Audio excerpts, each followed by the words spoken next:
ताजमहल शाहजहां की जानिब से दुनिया को दिया गया एक ऐसा नायाब तोहफा जिसका कोई सानी नहीं, जिसकी हैसियत का अंदाज़ा इसी से लगाया जा सकता है कि अमेरिका के पूर्व राष्ट्रपति बिल क्लिंटन ने ताजमहल को देखकर कहा था कि इस दुनिया में दो तरह के लोग हैं, एक वो जिन्होंने ताजमहल को देखा है और दूसरे वो जिन्होंने ताजमहल को नहीं देखा है। सिर्फ इतना ही नहीं, हाल ही में ताजमहल को देखने के बाद डोनाल्ड ट्रंप ने ताजमहल की विजिटर बुक में हिंदी में लिखा था, वाह ताज।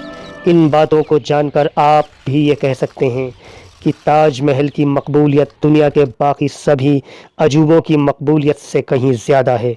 लेकिन 400 सालों के इतिहास में ताजमहल पर इतना बुरा वक्त भी गुजरा है जिसकी आप कल्पना भी नहीं कर सकते। यहाँ तक कि अंग्रेज़ों के द्वारा ताजमहल को तोड़ने तक का काम शुरू किया जा चुका था।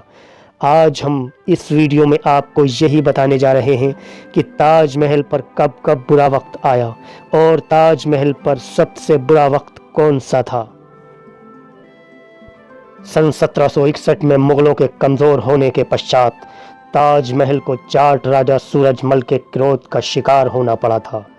आगरा पर 12 जून सन 1761 को सूरजमल ने धावा बोल दिया। आगरा के किले पर उसने अपना कब्जा कर लिया, हथियारों और ख़जाने को अपने अधिकार में ले लिया। उसके बाद ताजमहल के चांदी के दरवाजे उखाड़ लिए गए और उन्हें अपने ख़जाने में जमा कर लिया।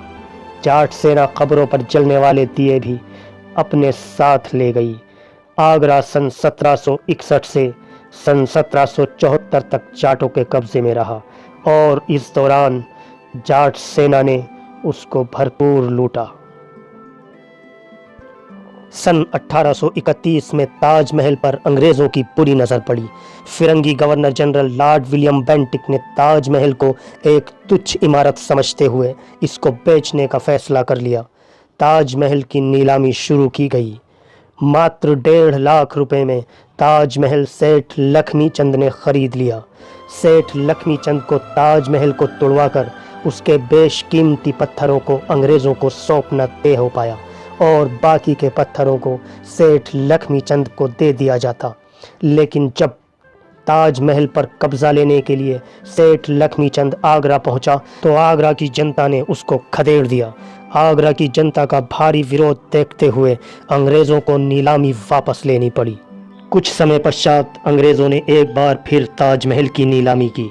इस बार भी ताजमहल की बाजी सेठ लक्ष्मी चंद के हाथ ही लगी, लेकिन इस बार सेठ लक्ष्मी चंद को ताजमहल के लिए 7 लाख रुपए देने पड़े। पर किसी अंग्रेज़ सिपाही के द्वारा ये खबर ब्रिटिश संसद तक पहुंचा दी गई। ब्रिटिश संसद में ताजमहल को तोड़े जाने का विरोध हुआ और विरोध को देखते हुए लॉर्ड विलियम बेंटिक को एक बार फिर ये नीलामी वापस लेनी पड़ी। सन 1857 के गदर के दौरान भी ताजमहल को लूटा गया। इस बार ताजमहल को क्रांतिकारियों के द्वारा लूटा गया। यह दौर ताजमहल के लिए सबसे बुरा दौर था। इस समय ताजमहल की हिफाजत को पूरी तरह ख़त्म कर दिया गया था। यहाँ की सुरक्षा व्यवस्था को तो हटाया ही गया, साथ ही इसकी देख रेख पर भी पूरी तरह से नज़रें हटा ली गई थीं। ताजमहल को लावारिस छोड़ दिया गया था। ताजमहल के इर्द गिर्द चारों ओर कटीली जंगली झाड़ियाँ, घास फूस और पेड़ उग आए थे। यहाँ तक कि ताजमहल के चबूतरे और मुख्य मकबरे तक पर जंगली झाड़ियाँ उगाई थीं।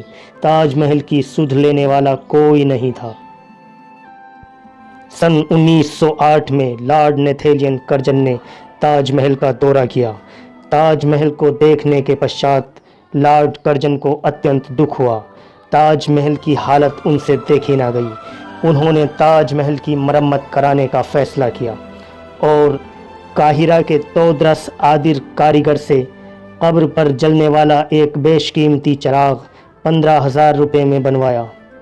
इसके अलावा ताजमहल को जिस प्रकार की मरम्मत की आवश्यकता थी, लॉर्ड कर्जन ने उसी प्रकार की मरम्मत ताजमहल में कराई।